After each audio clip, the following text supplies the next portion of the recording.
Saludos a todos and welcome to the PGP podcast on this evening right now. Or I don't know, you might be watching it in the morning or the afternoon, whatever it is. Hey, Josh the Watt, Pro Principal of Memorial Pathway Academy in Garland ISD, Garland, USA, ready to rock and roll and bring in some more sharpening of those tools to our tool chest because that's the purpose of this show. You don't have to get a PO. We know that a bunch of districts right now, they don't have money to send you out other places. This is for free. Free PD, no excuses whatsoever. So come and join us and let's make sure that we're all stronger together and learning from each other. Hey, Dr. Moreno, how are you doing? I'm doing great, Josh. Oh my God, it's a rainy, ugly, cold day here in Houston, Texas. También in Dallas area, Garland. Yeah, it's horrible.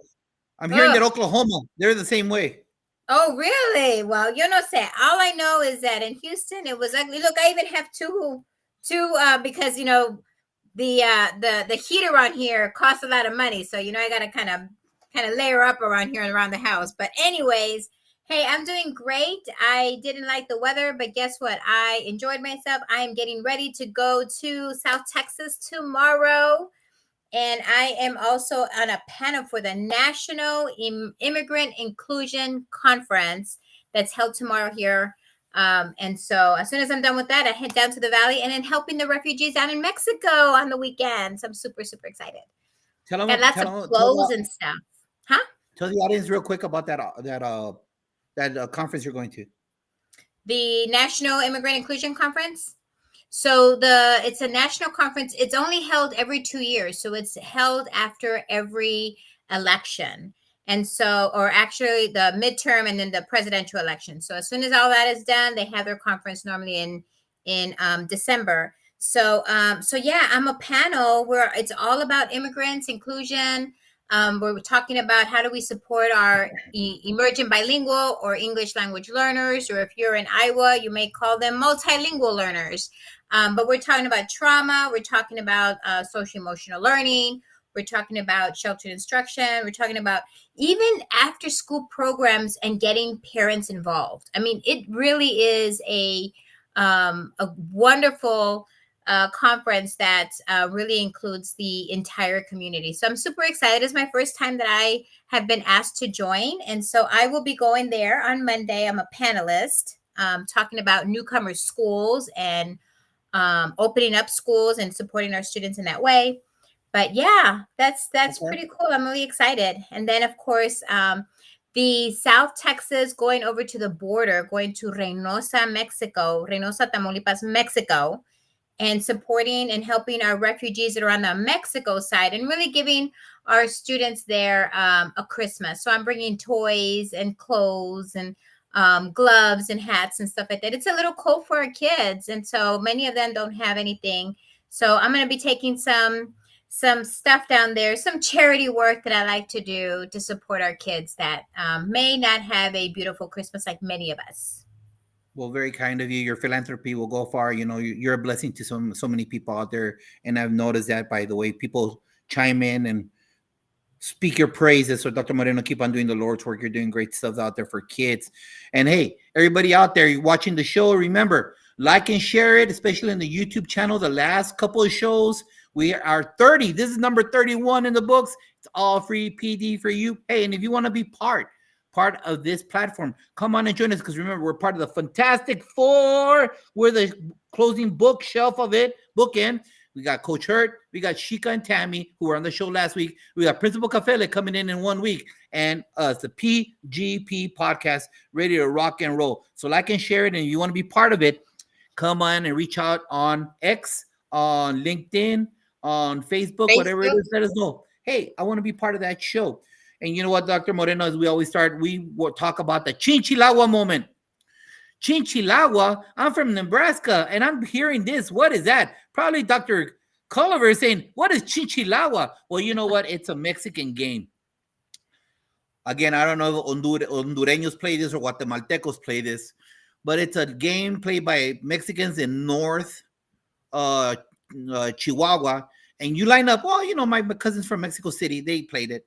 You line up, and then you yell, Chinchilagua y arriba, boy, and you run, and boom, you jump on top of someone's back.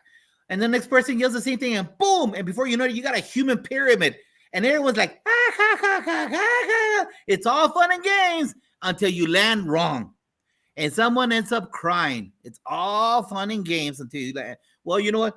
Today's Chinchilao moment is that we really appreciate as educators, all of us in the classroom. We try to do what's right for kids. We try to show them the love, meet them at the door, as we talked about in so many of our podcasts in the past. But you know what? This is a time right now. We are in the time of the gremlin when you add water or they eat after midnight and they start popping out. This is a time where adults confront adults. This is a time where kids confront kids. This is that time where the temperature is truly bubbling in every single last school. I'm pretty sure around the world. Now, I guess the United States. I'm sure there's different holidays around the world. And so, what my moment today is, or my talk to you, or my 2 cents is this: look, this is the time that you let go of Josh misbehaving 10 times. And then you never said anything. You ignored it. And you would ignore it. But because it's this time of year, on the 11th time, you had enough of it. You're tired of Josh. You're tired of his crap. You're tired of him talking back to you. And you want him executed by administration.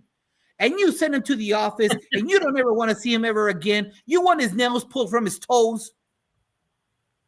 And then administration reaches out to you and says, hey, teacher X, well, what has Josh done? That's it. I've had enough of him. I'm tired of him. I've let him go all these times and never said anything. But now it's enough. No more, Mr. Nice Guy. Oh, no, that's your fault.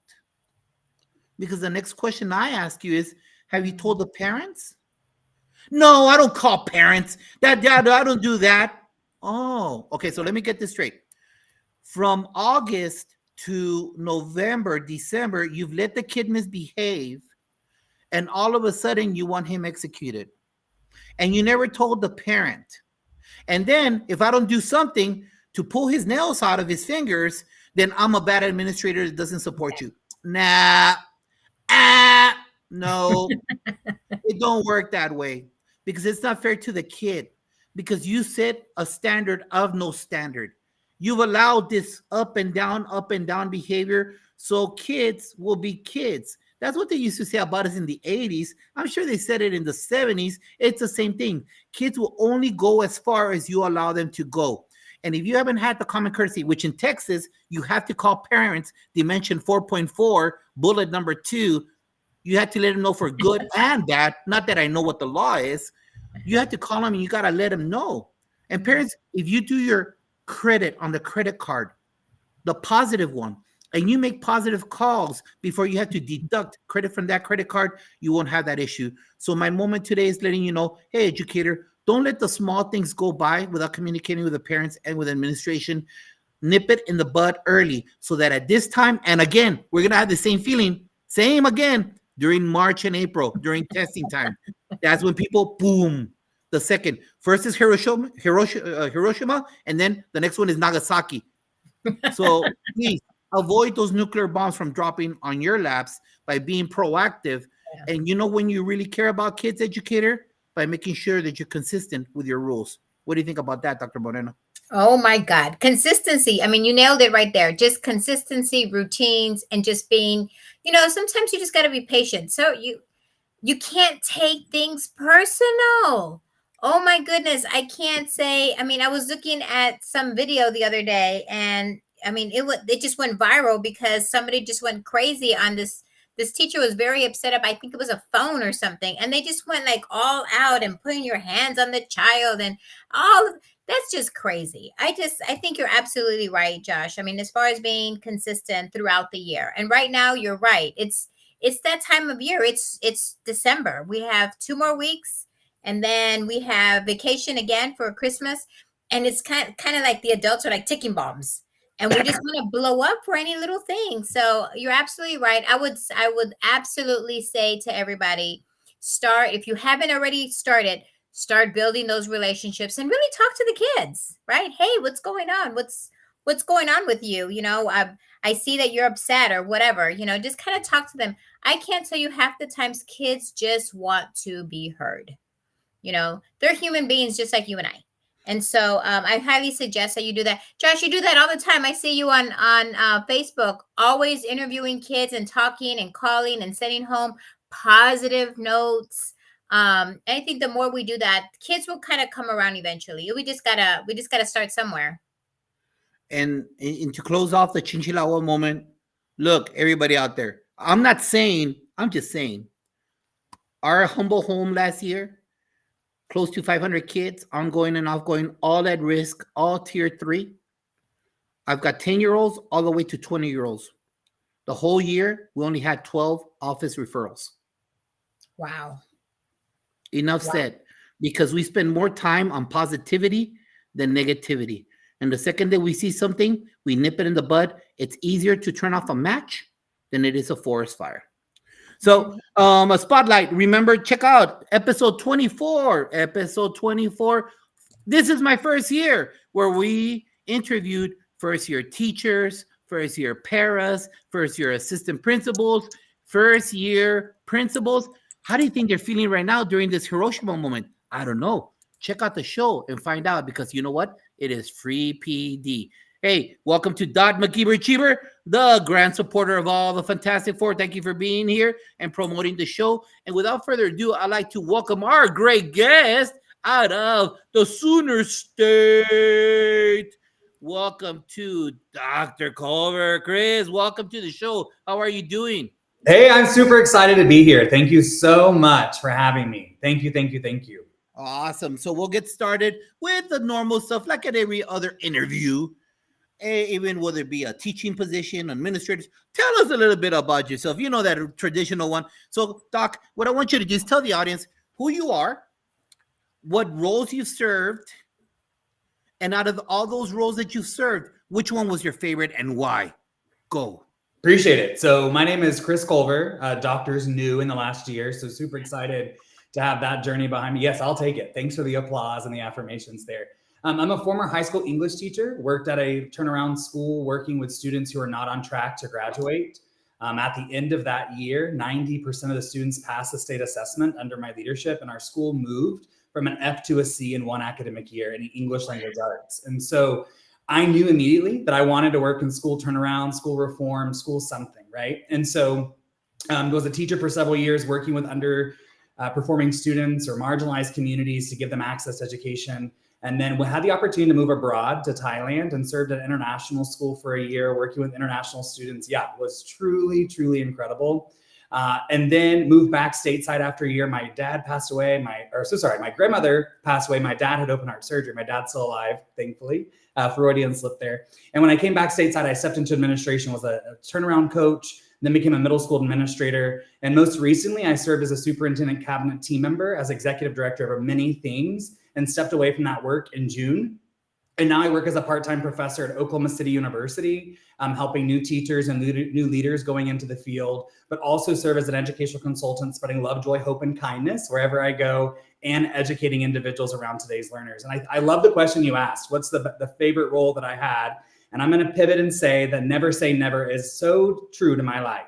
I said I would never teach world history as a English language arts component. That's what I ended up teaching, was world literature. I said I would never do middle school, and middle school administration was the best job that I ever had. It was the most rewarding, most fulfilling, connecting with kids who want to be seen, heard, valued, and respected, as you guys talked about so much in the opening of the show. And so grateful just to have those thoughts reemphasized. And it really was important to me and my career, and changed who I was. And it's also where I found kindness and what it did to my life. Awesome. Thank you for sharing that. And before I hand it over, the baton stick to Dr. Moreno. Welcome to Jefe. Jefe, welcome to the PGP podcast, Puras Ganas podcast. Principal Cafela, thank you for being here tonight. Dr. Moreno, take it away. Oh my God, Chris, I am super excited to talk to you today because you are kind of everything that I, really, really enjoy hearing. I mean, you said you were a teacher and you were an admin executive, but you said you were working in Thailand. Oh my God, I love that. Just because that's kind of the work that I love to do as well. and working abroad. And I'll tell you more about that later. I want to know, first of all, before we even go on any further, it's very, very important for our audience to know who or what motivated you to become an educator, because based on what your resume says over here, you obviously, I don't know, did you want to be an educator or did you not want to be an educator and someone made you one? Or how did tell me a little bit about, who or what motivated you? So this is a really funny story that I tell when I travel. I have loved school since I was a little kid. There's pictures of me when I was in my bedroom reading a dictionary upside down with my nameplate. My dad tells a story when I was 10. Other kiddos were getting Nerf guns and toys, right? I was wanting globes and pointers, and I had my 10th birthday party in Office Depot. I knew that I was going to be a teacher. I knew that at my core. However, I will share with you that my mom and my stepdad discouraged me from pursuing education after I graduated high school because they said, as I'm sure we've all heard, you're going to make no money, you're going to be poor, all of these things, right? And so I pursued a business administration degree, but I could not do statistics or economics or accounting. And so 3 times I dropped out. And I tell that story vulnerably because that's the power of yet not knowing how to do statistics when I was getting my undergrad. But when I finished my doctorate, I wanted to prove to myself that I could do statistics. And so I made sure that I did a quantitative study for my research to prove to myself that I could do it. I appreciate it. Yeah. And so I think it's so important that we focus on the power of yet, not only for ourselves, but for our students as well. And that's my experience that I can recall of. I knew that teaching was it. But I got derailed, but I'm grateful I found that path back. Wow. See, I was scared of math too. I was like super scared of math. And guess what? My dissertation is also quant. Hey! I had to prove myself that I could do this. That's of course, it. I had to have a great methodologist, trust me, because I could not have done it without him. But that is so cool. That is so cool. And congratulations, sir. It's been not even a year. Has it been a year anniversary? Yeah, I have celebrated a year. Yeah. Thank you. Yay. Congratulations again. So let's peel the onion a little bit back, a little bit further. Let's get into who this cat is. Who is Chris Culver? Doctor? Who is that guy? How are you as a student in high school? How are you a student in college? Not all of us were our A game. How are you? And let me ask you another question. How did your parents influence you to reach the point that you're at right now in your career? So I'll go back to the first part, I guess part A of the question. And tell the truth. What is it? And tell the truth. Oh, I will. In middle school and high school, I was a talkative student. Actually, all through pre-K through 12, I had on my report card, talks too much, right? Not surprised by any means. I think this is the funniest story. So in 6th grade, I had an English arts teacher named Miss Brown, and I got moved all the time to the point she was like, where will you stop talking? Fast forward to my 2nd year teaching, I was teaching at a high school and I had her son in class. And I called her one day and I said, hey, Kristen, I got these things going on. And she said, you know what, Culver? Karma, right? And so it's hilarious how we don't know how life's going to come back full circle. But in middle school and high school, I was that talkative, wild student. I performed well academically, but behaviorally, socially, emotionally, like I was the Wild Wild West. I didn't know who I was. I didn't feel like I belonged into all of those moving pieces. I'm come from a divorced family. My dad lives in North Carolina. My mom remarried and we relocated to Oklahoma. I grew up on a farm on the weekends and during the week, and in North Carolina in the summers and winters. So that was my normal. That's what I thought was normal. But I share that with you because we know that so many of us have trauma or adverse childhood experiences that impact us. And I'll be vulnerable. I have a 9 on the ACE out of 10. My parents did the absolute best they could do. They loved me the way they knew how. They did all the things, right? And I've healed and learned through that process. And so when you ask me, what have my parents done to inspire and motivate me to get to this point in my career, is I had my mom and my dad who were pouring love and support into me. But there were moments in my life, and I mean this with love in all that I share. My stepdad would say, you're not going to mount a hill of beans. You're going to be a failure. You're going to be a screw up. And that stays with you for a long time. That stays with you into your adulthood that you don't know. I get emotional and talk about it now. And so that internal negative dialogue drove me to achieve all of this, right? Like keep working harder and harder because this was going to be the thing that was going to make me happier. This was going to be the thing that made them proud. And what I realized it was about me being proud and me being happy first. And so their love, their support, and of course the negativity along the way fueled and inspired me to be where I am today. And I'm forever grateful. I've learned a lot about myself, a lot about life, a lot about the journey, but it's through the good and the bad that we've had life experiences that teach us, I believe. You know what? Thank you very much for opening it up. Because it's not easy for us to do that, especially if we're children of divorce. And you know what? I'll just piggyback on you, just not to take any of your thunder away, but I understand what you're saying. My dad didn't believe in me either. And when he saw that I was almost getting close to graduating from, and I'm a child of divorce, my parents left me alone. Like literally, I was alone my junior and senior year. Um, and my dad made a comment that was a backhanded slap that says, I'm going to say it in Spanish, and I'll translate it in English. It doesn't do it justice because Spanish is a more loving and more hurtful tongue. It said, pues la va a hacer mi borrachín, se va a graduar. My son, the drunkard, is actually going to graduate.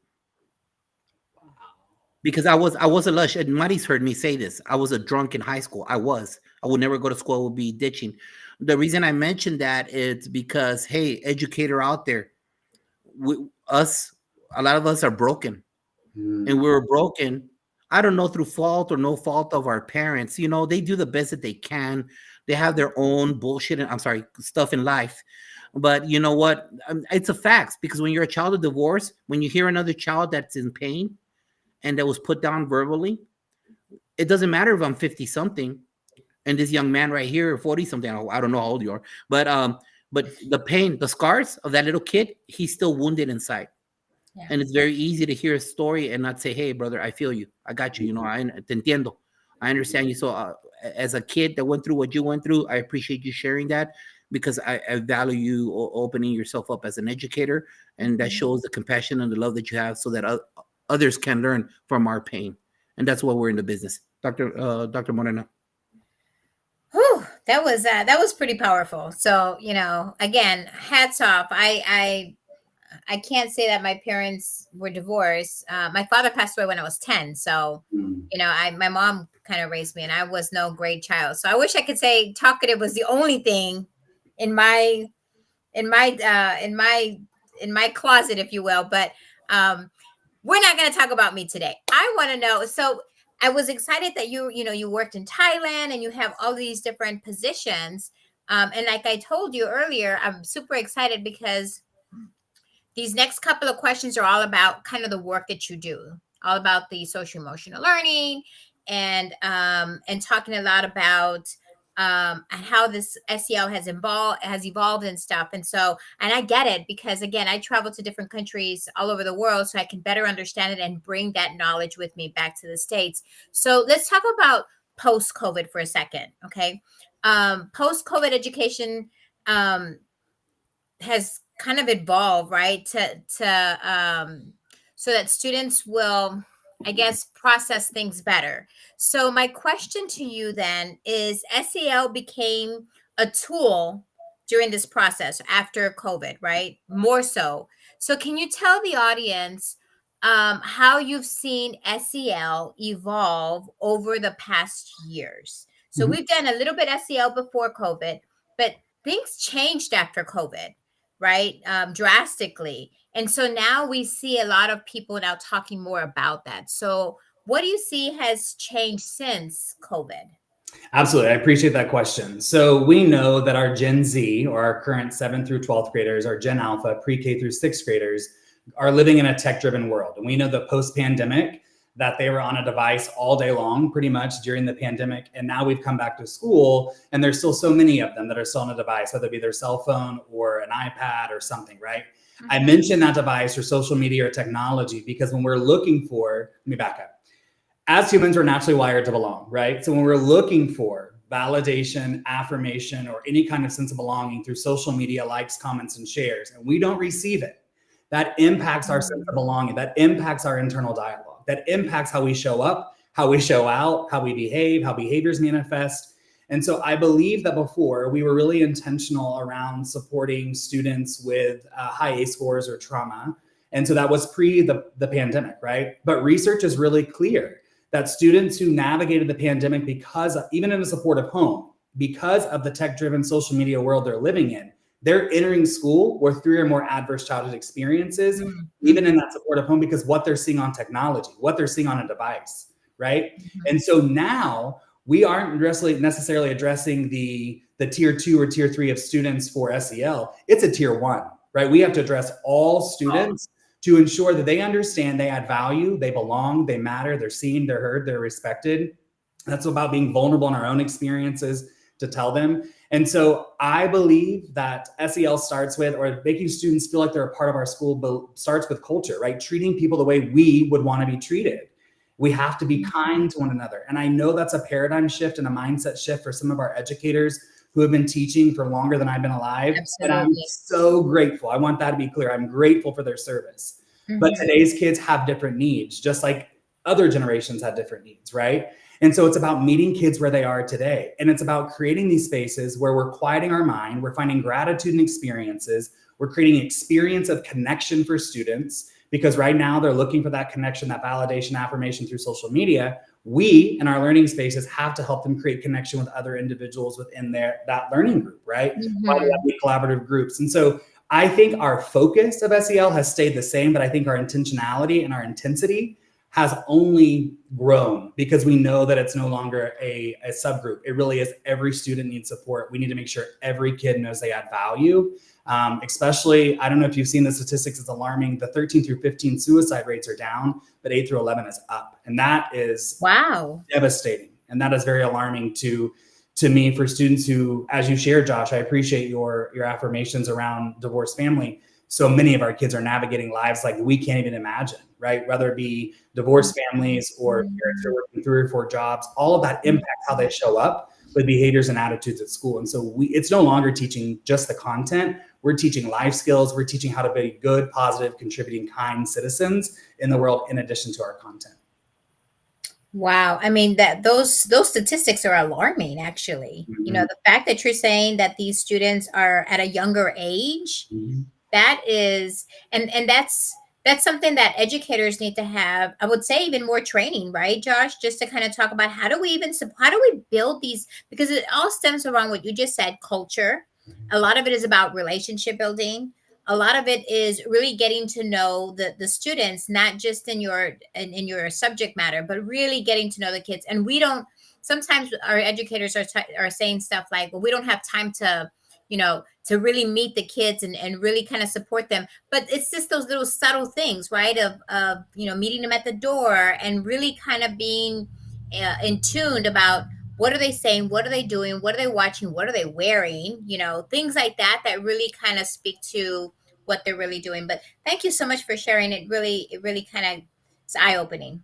Yeah, I'll add that I think it's really important too to ask, like you said, like being at the door and greeting, but also, how are you? When you ask a simple question like that, when someone is kind to you, you're 75% more likely to be kind to somebody else. So if you were to ask someone, hey, how are you?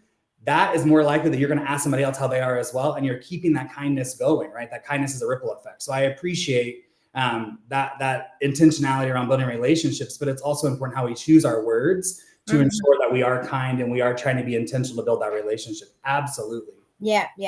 Absolutely. I was talking to a friend of mine the other day, and I said, it's even how we speak, because there was a student, there was something that I talk about when I talk to teachers.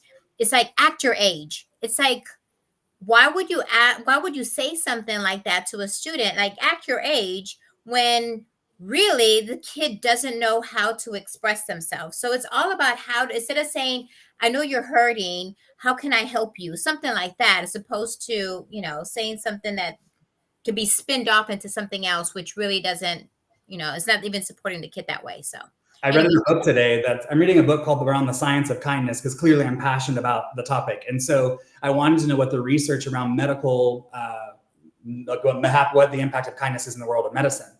And it said one of the things that I love that echoes your point is when we ask people what happened and allows them that space, it allows us to be empathetic. We as humans are wired to have high levels of empathy, but we have to allow that gate to be open for that individual to tell us. They don't have to use their words. They could use a picture. They could use art or any kind of expression to show, like, this is what's happened to me. And it's for us to have no judgment, but to seek to understand and assume positive intent in order to connect with that individual. So I appreciate you sharing that as well. I love what you just said, because I remind our team members every time, assume positive intent. Talk to yourself. Don't listen to yourself. Oh, it's so crucial you do that. Big shout out to your neighbor, Doc, right there from Tulsa, Oklahoma, Melissa Jones Jr. Thank you for being here. And our famous Gold Gamecocks, Shika Houston, who's been a podcast guest. Thank you for being here, part of the Fantastic Four. Hey, Chris, real quick. You know what? Back in the Stone Age when I was growing up, you walk around seeing older kids with their bell bottoms in the 70s, John Travolta. Then I was part of the 80s heavy metal with Aquanet, and teachers would talk nonsense about us. All these leather jackets and all these kids with their jeans, and they're always smoking in the corner. And what's this music? I don't understand this music. And then we got the Sony Walkman. Then we became the adults. Then we started seeing the grunge kids, the Marilyn Manson emo kids who turned into skater kids. Then you have all your little genres of your jocks, your preps. It doesn't matter, educator. We've always had that. We've always had niches. But now technology as Doc stated, technology has evolved our kids. So I know you could write a whole 5,000 page book about this, Doc, but don't. Tell the audience that first year educator that just got hired last week in Oklahoma, that educator just got hired in Nebraska. Tell them about Gen Z and Gen A. Tell them about the differences about them. All right. Obviously, it's not the Aquanet kid from the 70s or 80s. Right. Tell them about those kids right now that they're going to be dealing with their customers. Absolutely. So as I shared, Gen Z, 7th through 12th grade, Gen A is that pre-K through 6 for this school year, FY 24-25. The only difference between the two is Gen A came out of the womb on a device of some sort, right? They had out of their mother's womb on an iPad, on an iPhone, Android, whatever it may be. They're super digital. They're tech savvy. They're entrepreneurial. They are nurtured in the sense that we have prevented them from fearing falling and failing. Anytime there's a hardship in their life, we as adults have come in and saved the day, which has lessened their resiliency, right? And we know that resilience and grit is a higher predictor of success than grades. And so we have a unique opportunity to help students understand that it's through our hardships and our adversity that we learn more, right? They see failure as helplessness. If they don't see progress toward what they're working towards, they give up. They have a lack of empathy and compassion for themselves and for other people. It's at a decline, to be honest with you. There's a research study done in 2018 that says that there's a 34% decrease in students' empathy across the board. And since the pandemic, it's even lower. I found research in March of 2024 out of Asia that said if students or individuals do not express virtual empathy, making connections and reflecting based what they're seeing in their own life, they are not able to understand how to express empathy in the real world.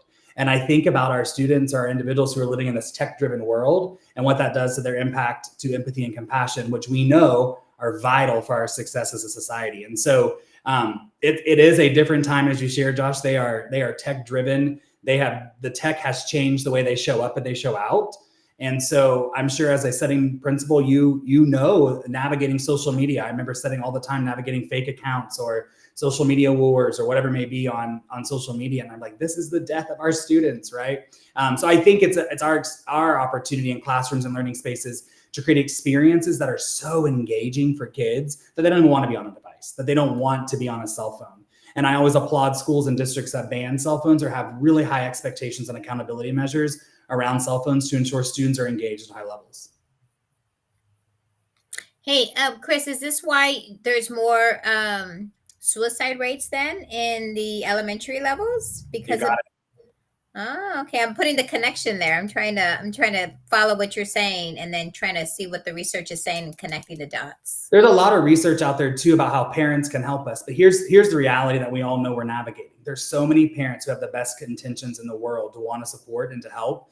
But because of needing to meet the needs of their family, some of them are working 2, 3, 4 jobs overnight. And so we're asking these parents to help us with these students, but oftentimes the students are raising themselves and or their brothers and sisters. And so that makes it really difficult for us to say, hey, parents do this. In reality, we have to teach kids these strategies, these resources, and these mechanisms, and the why behind it to help them be better mindful of what's happening and what that does to impact themselves. Interesting.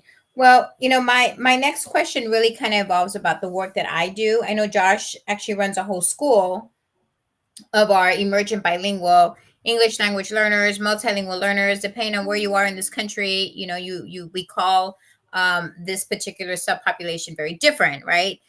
In Texas, we call them emergent bilingual students.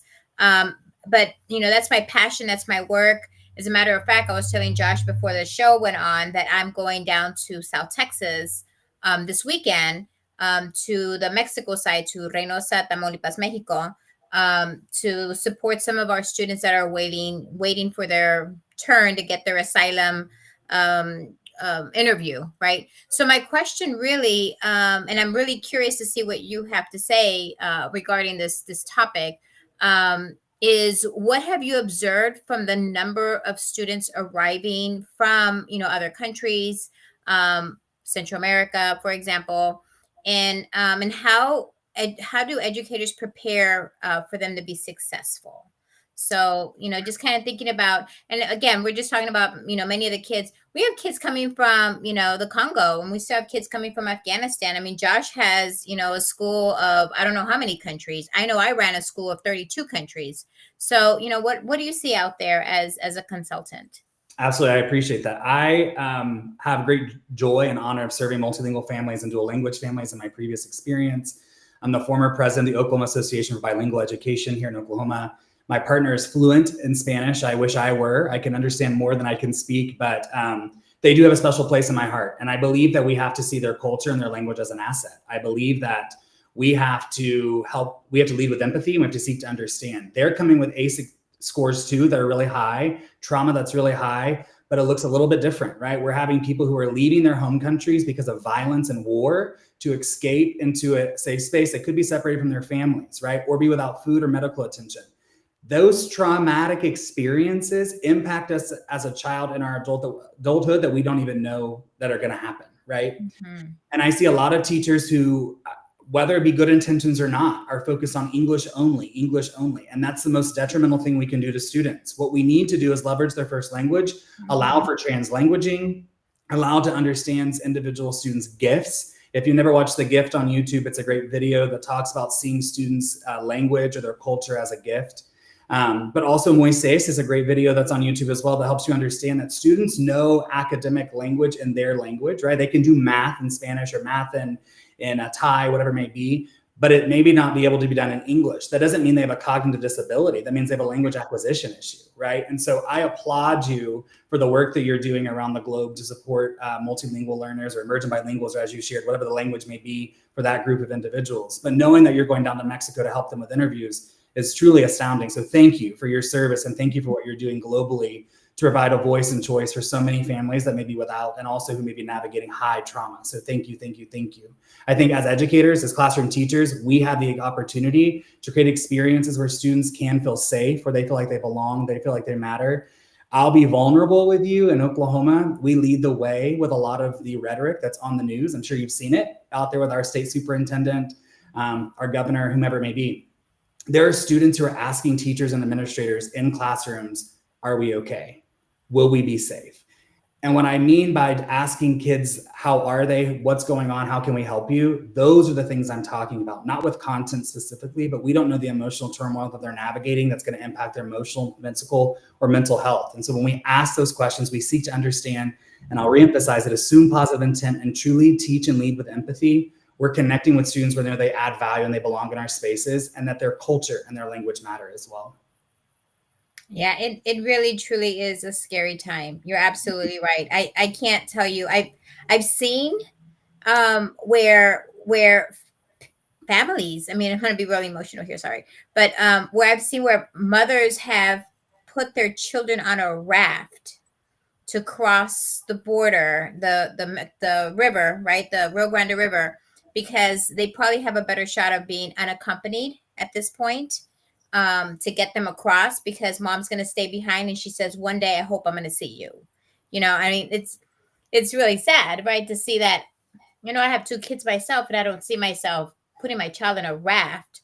But if that's the only hope for them, then you're going to do that, right? You're going to do what's best for your kids. And so, I mean, you're right. There's a lot of things, and I feel like I'm safe. I don't have I'm legal. I'm here. Everything is great. But I really do feel for the kids, and I feel for the entire school, for Josh, for example. But you know what? We're gonna think positive, right? We're gonna think positive, and support our kids and do what we need to do. I tell my kids all the time, tomorrow's another day, and we're gonna do great, and we're gonna graduate, and we just got to see the positive, right? That's what we got to do. So thank you so much for sharing. But you're absolutely right. I believe in seeing the kids as positive assets, bringing the culture and celebrating that in the classroom. Oh my God, when I went to go visit Josh's school, it was amazing to see how we celebrate our students, and how much joy they can bring, and how can they learn from each other, right? When you have different cultures in the room, that is just so fun. It is. I would also say too, get out in the community, right? If you're a school leader or if you're a district leader, get in the community where the students that you're serving. Again, vulnerability. I will share, when I was on the superintendent's cabinet, we went out to Dia del Nino here on the south side of Oklahoma City around the springtime. And there was a student who had been attending that parade for 12 years. And the first time, she said, for the first time ever, my district is represented. And she had tears in her eyes. And when I walked away in a space of reflection, it made me think, wow, just showing up and representing our district and our school made that student feel safe, mattered, and they feel like they belong, right? And so sometimes it's simple actions of just showing up, right? Being that voice, being that smile, being that person that's there for them. So I appreciate that. Awesome. All right. And just real quick, I'd like to welcome Gian Alessandro, future guest, part of the Fantastic Four family. Thank you for being here. I saw your comment, and I think I got your stuff on my text right now. And we're going to take a quick time out, Doc, to promote a couple of books real quick. Hey, I had the honor. Kevin Curtis reached out to me and to ask for a little blurb on his book, The Connection Driven Classroom, and I highly recommend it. We've had him on the show before. I read it cover to cover. It's a quick read, and it shows you literally how to take care of the kids and avoid the discipline issues. So reach out to Kevin Curtis's book. And also Superintendent Glenn Robbins from New Jersey. We had him on the show in the past, part of our Superintendent Roundtable. He let me read his book before it came out. I Won't Back Down. It connects with the obstacles. You know the obstacles in public education? The dark side no one talks about. The blackballing. You will never become an administrator here. That part. And he talks about that, but he connects it to artists. Tom Petty.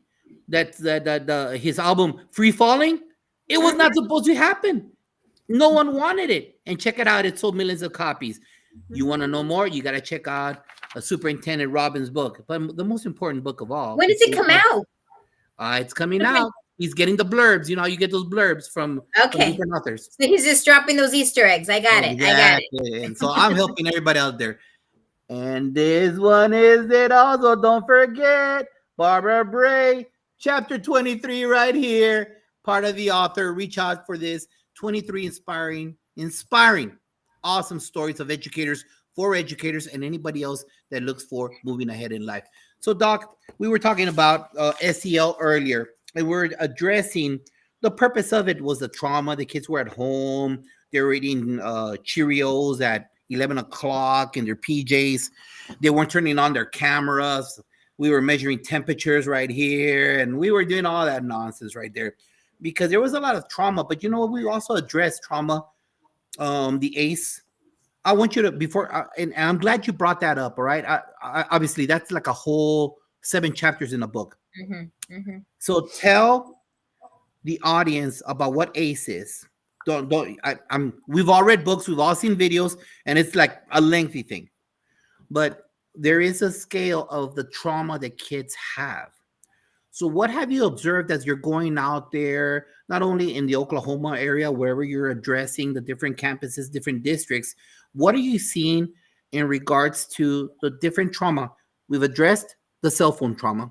We've addressed divorce trauma. We've addressed EB trauma. What else are you seeing out there that educators are facing? So, number one is the ACE.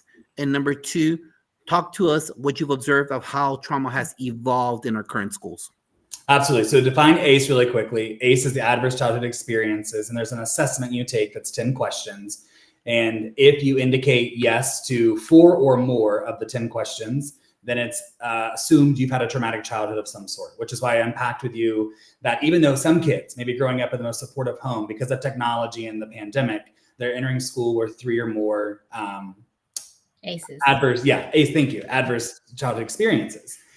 One of the other things that I'm seeing around today's students is and for teachers too, we have taught kids from a young age to be inquisitive, right? To ask why, to seek to understand. But now in some educational spaces, teachers are threatened by or concerned as if that's disrespectful, right? Showing students disrespect. One of the things is kids want to know they matter, they belong, they're seen, they're heard, they're valued. The reason I mentioned that is I researched school culture, motivation, the collective impact on teacher retention for my doctorate. And in 2023, I had the opportunity to step back in the classroom and work with college students who are undergrad, getting their teaching license, doing their student teaching, doing their internship.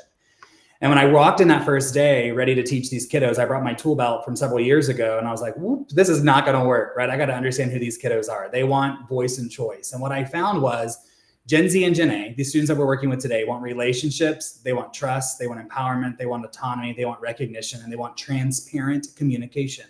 If those things are not offered to them in a respective space, they're going to cut you out and tune you out. Cut you off and tune you out, right? And so that's another struggle that we're working with in classrooms today too, is we have to make sure students feel like they have voice and choice, that they are a contributing member to the respective space. They have a say in things, how things are going. And I remember my first year teaching, I came in with the syllabus. These are the rules. These are expectations. This is what's going to be. But year 2 and beyond, what I realized is that doesn't work. And so I needed to talk to students, and we need to have a class conversation around what is our expectations around late work? What is our expectations around hall passes? What is our expectation around all these things, right? And so then we would collectively build what I called our class norms or family agreement. And I'd put it in the syllabus. And I recognized I had several different syllabi that I was working with for different classes. But when the crap hit the fan, which we know it's going to some point during the year, we were able to come back to that document and say, hey, these are the things we grew up on as our expectations. These are our norms. And I know, again, that's a paradigm shift. That's a mindset shift for some of our seasoned educators who have been kings and queens of kingdoms for a long time. And I'm so grateful for their years of royalty. But today's students really need to know that they are a contributing member to that space. If not, we'll see behaviors manifest. We'll see voices raised. We'll see lack of belonging, right? All of those things that we know to be true is just good people. We want to know that we, even as employees, can say that have voice and choice on how our school's operating or our leaders making decisions. It's the exact same thing for our students. And so we as teachers have to be mindful of how would we want our principal to lead? And then we have to think about how we can apply that same leadership attribute to our classroom. Because remember, a title doesn't mean that you're a leader. Correct. Teachers are still leading our students in their respective spaces. Students are leading other students. And so when we exhibit the behaviors we're looking for, we exhibit those key characteristics of looking for voice and choice and making sure they all belong, then they're most likely going to replicate that elsewhere. That is so, what you said was just so, sounds like common sense, but it's not happening, right? Because we have to, look at what's going on in our classrooms now, right? Yeah. It's crazy because you think about going back to building relationships, right? And you talked about that. And I'm like, man, we've talked about building relationships since I got in, we've all been in the game, right? Since we've all been doing this work of serving communities and students. And, but it really is impactful. If people don't know how much you care about them, they don't care what you know. They don't want to hear anything that you have to say. They want to know they're cared about as a human first, as a soul, as an individual, and as a person. And I think we lose that along the way because we're so focused on quantitative outcomes, test scores, all of that. But kids aren't connecting to education. They're not connecting to our content until we connect to them. We connect to their content, right? Their context. Mm-hmm. And so I think relationship building, trust building is at an all-time high and never as ever seen before. I'm just thinking sometimes, and I work with administrators across, different places. And I can't tell you how many times, if it's not tied to their state exam, like they don't even pay any attention to it. Right. And it's like, so, it's so mind-boggling just to even think of that one works hand in hand with the other, right? If it's like what you just said right now, kids don't care how much you know until you know how much they care, right? Right. So we talked about, you talked about trauma, we talked about SEL. There's all these generational differences. Like, all of this is going on. We have all these learning gaps that are happening, because of COVID, and of course we have kids that are coming into this country that haven't been in school because they've been in refugee camps across the border, where they're not going to school while they're waiting these asylum cases. So all of this is going on, and unfortunately, all of this are culture killers, right? They're not. It's killing what's going on in our school, and we have administrators who are not paying attention to these things. So and I say that because I know some of them that they tell me, well, it's I need to focus on my math scores, or I need to focus on my English scores, because but I tell them, if you're not paying attention to these things, your kids are not going to perform. Like, it goes hand in hand. So help those educators, those principals, those superintendents out there who make these decisions, these policies. Help them understand the importance, and how do you go about setting up a positive culture, whether it's in your school, whether it's in your classroom, whether it's in your district. Like, what are some of those baby small steps that you can do so that we are going towards that? Because you and I both know that if we say this is what you're going to do, and this is massive, change doesn't happen when it comes in big old chunks. Right. But if you can do it in small increments and small steps, and they see the success, they tend to want to do more. Absolutely. I think most and foremost, as a leader, you've got to be visible. You've got to be out of your office. I was telling a colleague last week, I said, hey, you can't run a school from your office. Like, you cannot sit there and run a middle school or high school with 1,000 students. It's just not possible. I think we have to treat others the way we want to be treated. I think that starts as simple as being smiling at individuals, ask how they're doing, ask how their weekend was, getting to them as a human level. It starts with relationships, right? Making sure that we're doing all the things we want to, but also making sure that we're getting voice back from our stakeholders. One of the things that I love to do, even as a teacher, is have students do keep, start, stop, right? What should we keep doing? What should we start doing? What should we stop doing? I think for stakeholders at every level, they all have different perspectives and insights of what's happening in our respective spaces. And so a survey of such nature that's anonymous, that we get on the backside, that we can look at and say, this is what's working, this isn't what's not working. But here's the key. When we get the results, we can't be defensive. We have to look at those results and say, okay, this is all feedback for me to grow, for us to be better, because each experience and each opportunity in life is happening for us, should we choose to see it that way. Again, it's a paradigm shift or a mindset shift, because sometimes we have that victim mindset of everything's happening to me. Really, life is happening for us. And so that feedback is giving us the opportunity to change and to improve our culture. I believe in ongoing culture surveys where we vulnerably share the results with our staff as well. If you do the keep, start, stop survey as well, share that in a faculty meeting. It sucks. It's not always fun to say, hey, this is what you said about me, or this is what you said about the school, or this is what you said about what's happening here. But then it also gives you a space to be vulnerable and say, I thought we were doing great, or I thought this is an area of opportunity. Let's brainstorm and come up with how we can solve this, right? We're a team first. There's no I think that's one of the biggest pet peeves I have is my school, my teachers, my students. No, it's our. You are blessed to serve as the principal or the campus leader in that respective capacity. You're blessed to serve as the superintendent in that respective capacity, but you're serving families and students of a community that you were called to serve, but it's their school district. It's our community, right? And I think sometimes we lose that as we step into power. And so when we have the opportunities to talk to people, right, get their voice and hear what they're saying, share that back and make changes as necessary. I think when we start creating that culture where everyone knows they matter, they're valued, they're seen, they heard, and they belong. I think that's foundational, not just for teachers, it's foundational for students, but also parents. Parents are a part of our community too. And so how do we meet them where they are?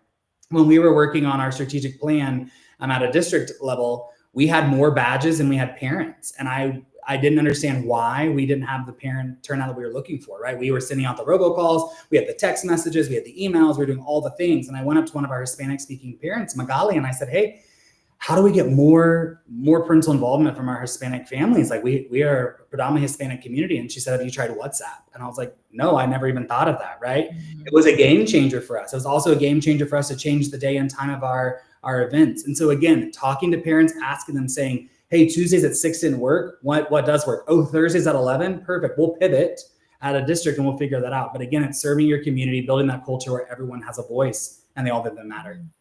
You're absolutely right. The first thing we talk about is, well, see, we tried it. We had our meeting. It didn't work. And so there you go. Nobody wants to participate. And we just kind of throw our hands up in the air, right? You're absolutely right. But I mean, you're right. WhatsApp is so popular. It is very popular. I can't tell you how many times people say, have you found them on WhatsApp? And when I go on there and I find them, I'm like, oh my God, here it is. Just Right. the small things.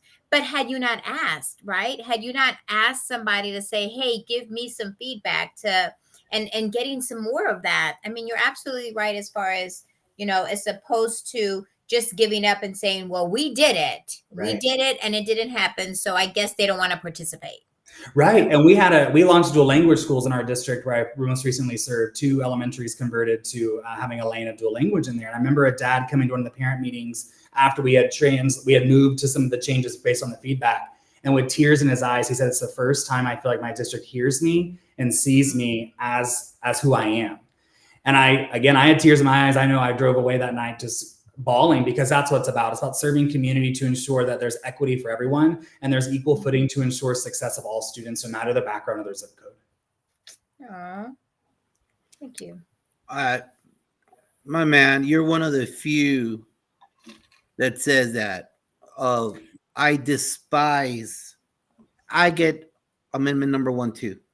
When administrators say my school, my teachers, I totally. I always say our team members, our family. That's all. I never say my. Unless it becomes an awkward conversation with a parent. No, this is my school. I'm going to do what I want. That's totally different. No, right, no. You're not running the school. I am. No, but you know what? That to me, when that administrator does that my school thing, then it does create the rift between educator in the classroom and the administrator, especially if you're never in the classroom. Then those team members are going to be saying, dude, you're never in the classroom. You never go to the football game. You're never at the choir game, choir contest. For sure, you're not at flags. And so you can't, to me, it creates a lot of undercurrent. As Jimmy Casas talks about, there's always an undercurrent of negativity. And if we don't address it to where it's truly the way semantically we use it as people sitting in our chairs, that's how it bonds, because words do mean things. So I'm glad that you brought that up. Hey, you know what? Real quick, in closing right now, Dodd McKeever Cheever, you're so right. Yes, exactly. Real quick before we get into the lightning round, the puras ganas questions. Who teaches the teachers to connect with kids? Who do that? Look, he's looking up into the corner because he's trying to figure it out himself. Look at that. See him? Who teaches the teachers to connect with kids? We say such a simple formula, right? You know that, Chris. We all know that. Our school can be a blue ribbon school. Our school can be an A campus if we believe in the kids. But the kids need to believe in us. It's true. But a lot of people don't know that simple thing. I was called a loser by my English teacher my junior year. I remember that. And I'm sure that I could put this out there every time I bring this up in a PD for our team members.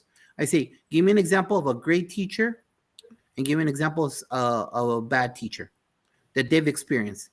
That always ends up a crying session because the inner child was hurt by an educator with their words. Yeah. Sometimes knowing, sometimes not knowing. Sometimes not knowing. That it's an easy formula because kids don't care how much you know until they know how much you care. And so who teaches the teachers to connect with kids? I appreciate you sharing that. My friend Amy Jordan is a coach in Arkansas. She wrote for the blog not too recently. I run a blog called The Kind Voice. It's stemmed because I believe that if we can't find the light, we have to be the light. And I believe there's a lot of negative rhetoric around education. So I want to try to put out positive things that are happening within the world, because there are schools all over this map that are working tirelessly to serve their communities. But she shares in the blog, Amy Jordan shares in the blog, that on the 4th day of school, she heard teachers saying, like, shut up. Are you stupid? Or you should be in a special class. What's wrong with you, right? And so you are absolutely correct. Those words are going to stay with a student for as long as they can never imagine, right? It stays with you as an adult, stays with us as an adult.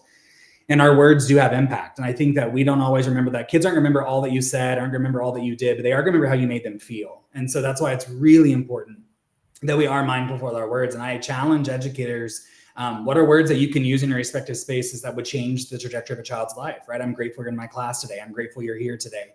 Any of those things that could change them. So I think that we have to model what we expect to see, right? We have to give the same love and care to teachers that we want them to give to students as leaders, so that they too can be that positive light for students. As you shared at the beginning, we're all broken, but that's where the light comes through, right? It's where we've healed and where we learn and where we grow. And so I think there's vulnerability for us as leaders to teachers, from teachers to students. And I think that when we can see it, we let our guards down, and we really are rooted in love, joy, hope, and optimism and kindness for those that we're serving, we create that better environment. So I think it's us as leaders to create that model for teachers. And I think then teachers are doing it for students as well. But I think they're pulling from their lived experiences too. We have to remember that.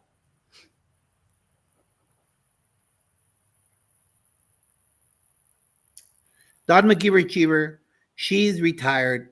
She does consulting. She's been in the game for umpteen decades. But look at that. It's still there. It's still there. And don't get me wrong, Josh, he's a little devil. Josh will look for your button. There are certain Joshes out there that look to find your button because someone found his button in third grade. Because Josh was not allowed to go to PE because he misbehaved during carpet time. So he had to stand against the wall.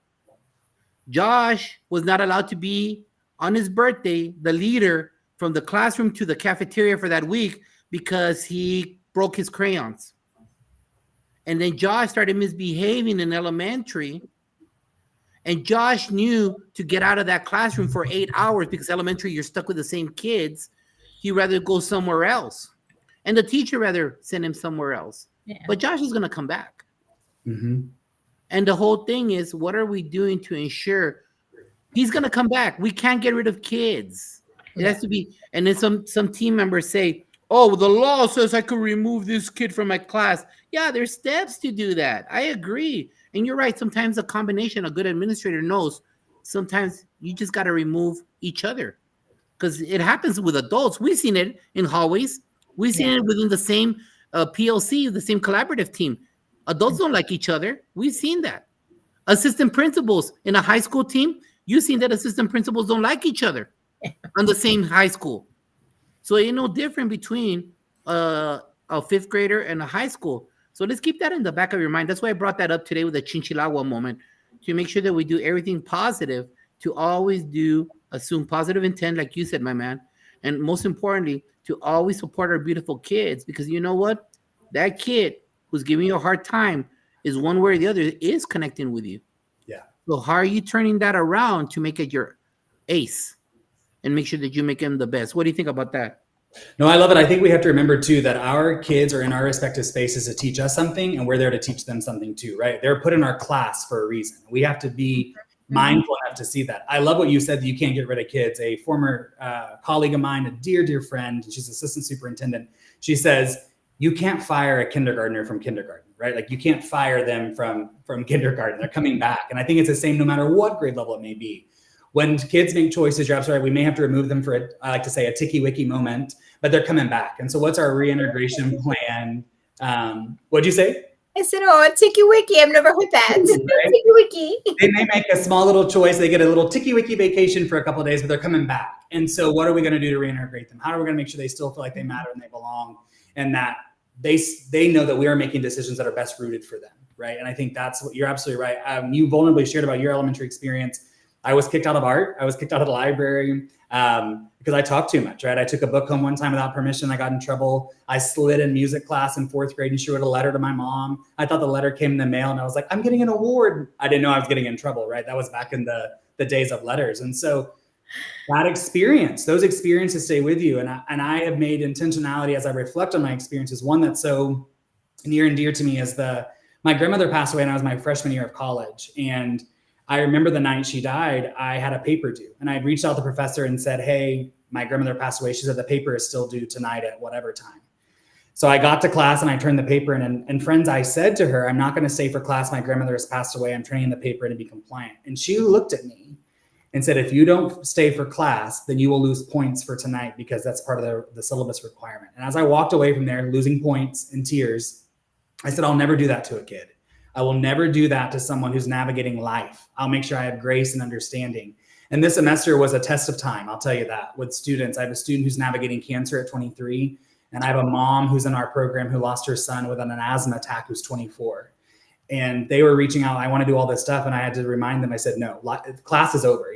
This is what you're navigating now, right? We have life. And I think that's what we have to understand too, is there's so much going on for adults and students outside the four walls that we're navigating each and every day, but it's our responsibility to understand what's going on for them because there's life happening for people. We just have to understand what that looks like for them. Yeah. So true. Awesome. Thank you for all those thoughts, those ideas. Hopefully we have a bunch of energy ready for tomorrow, but it ain't over because it's time for the purpose of this show. We got to close strong. We sprint at the end. I tell kids, you don't slow down in December. You sprint. You're Usain Bolt, baby. You work hard in December to keep on pushing ahead. That's why it's a échale ganas question. Ganas? What is ganas? Hey, if you're from Nebraska and you're barely hearing this, ganas is a spiritual word for Hispanics. There is no equate. Ganas is a word that's told from great-grandmother to great-grandmother to grandmother to mother to little kid. Aunts tell their to their nephews, nieces. Ganas is a whole thing. It's not just about effort. It's about knowing that as a people, we're going to push ahead. We're moving ahead. And tomorrow on Monday, during this turbulent time of December when all the nerves are raw, I need you, Dr. Chris Culver, to bring some ganas and inspire people for Monday. Are you ready? Let's do it. I'm ready. It's a lightning round. Don't make me go, I'm done. Okay. It's a lightning round, brother. All right? Okay. Here we go. Give advice to a new teacher. Be you, authentically you. You are what the world needs. Read a note, an email, a text from a teacher or student that inspired you. Okay, so a student this semester sent me this note in her reflection, and she said, figuring out why I needed a leadership course was a mystery to me. But as we went through the course this semester and learning about how being an innovative leader opened my eyes to many things I do and do not do in my classroom. Never had I been considered becoming a leader. For the first few weeks, I struggled to figure out what I was doing. But as the weeks went on, Dr. Culver really had me looking at myself being the leader in my classroom and in my building. Was I listening to my students? Was I showing them empathy? Was I communicating with them and them with me? I started really opening up my thinking and closely looking at what kind of leader I am and want to be. Sometimes I was not the classroom leader I wanted to be, so changes had to be made. If I had not taken this course, I would not have the thought to look at myself as a leader and being reflective. I was to be the best teacher, which is a leader of the class that I could possibly be. And after this course, I'm a better leader in my classroom and would like to be considered an innovative leader because of Dr. Culver and his knowledge. Eso, así me gusta. I appreciate it. Flowers to a current educator who inspires you. Yeah, I am inspired by my partner, Dr. Kelly Forbes, all the time. I think he's an adjunct professor as well, but just the thrill of life and the joy of life that he possesses is just so inspiring and connecting for all. Truly an advocate. Cool. Name one person that the audience should follow on social media. My dear friend, Katie Kinder. She tells the story of untold teaching truths. She is hysterical. She's funny. She'll have you laughing and crying. A dear, dear friend, right here in my heart. I still have her skeleton hand, and I walk around with it in the hallway. I love seeing her sessions there at North Carolina. She's great. What is one song, una canción nomás, one canción that embodies you as a person? You're gonna laugh at this, but it's just "Want to Be Happy" by Gloria Estefan. I believe that she, the pursuit of happiness on one's term, to create joyful experiences, to live the beauty of life, and that life is the fullest because happiness is a choice, and it starts with us.